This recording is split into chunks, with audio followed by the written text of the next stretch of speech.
गर्मी की शुरुआत होते ही गांव की हवा में एक अलग सी खुशबू घुल जाती थी। कच्चे आम की खटास और रस भरी की मीठी महक।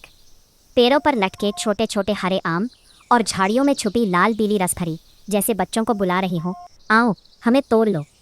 गांव के बच्चे हर साल इस मौसम का बेसब्री से इंतजार करते थे।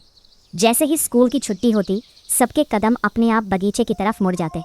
उनमें से सबसे आगे होता था चिंटू, शरारती, तेज और सबसे बड़ा आम चोर। अरे जल्दी चलो, नहीं तो कोई और पहले ही तोड़ लेगा, चिंटू चिल्लाता। सब बच्चे दौड़ते हुए आम के बड़े पेड़ के नीचे पहुंचते। पेड़ इतना ऊंचा था कि उसे देखकर ही रोमांच हो जाता।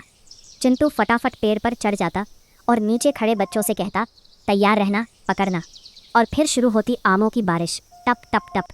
नीचे खड़े बच्चे हंसते चिल्लाते आम पकड़ते और जो नहीं पकड़ पाते वो ज़मीन से उठाकर अपने कुर्ते में भर लेते। दूसरी तरफ सीमा और गुड़िया रसभरी की झाड़ियों में लगी रहती। कांटों से बचते बचाते धीरे धीरे रसभरी तोड़ना भी एक कला थी। देख, ये वाली सबसे मीठी है, सीमा मुस्कुराते हुए कहती और एक रसभरी गुड़िया के मुंह में डाल देती। थोड़ी ही देर में सब बच्चे एक बड़े पेड़ की छांव में इकट्ठा हो जाते।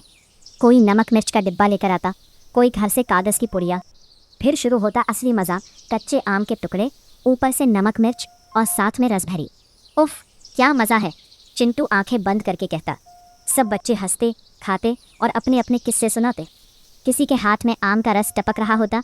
लेकिन इस मस्ती के बीच एक डर भी हमेशा रहता, बगीचे के मालिक शंभू काका का। अगर शंभू काका आ गए ना तो आज तो पकड़े जाओगे, मोनू डरते हुए कहता। और जैसे ही उसका वाक्य खत्म होता, अरे ओ चोरो, फिर आ गए आम तोड़ने। दूर से शंभू काका की आवाज़ गूंजती। बस फिर क्या था, सब बच्चे अपने अपने रास्ते भागते। कोई झाड़ियों में छुप जाता, कोई पेड़ के पीछे। चिंटू तो सीधे पेड़ से कूद कर भागता, लेकिन हर बार की तरह शंभू काका गुस्से में ज़रूर आते, पर पकड़ने के बाद हंस देते। अरे तुम लोग भी ना, चलो अब जो तोड़े हैं वो यही बैठकर खाओ, लेकिन अगली बार पूछ कर आना।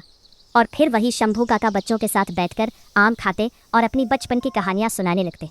धीरे धीरे सूरज ढलने लगता और माओ की आवाज़ें आने लगती।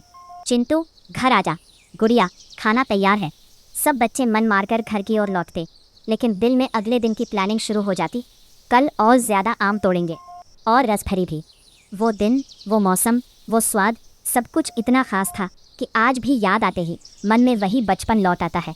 अब ना वो बगीचे है, ना वो बेफिक्री, लेकिन जब भी गर्मी आती है और कहीं कच्चे आम या रसभरी दिख जाती है तो दिल खुद ही कह उठता है, काश एक बार फिर वो बचपन लौट आए।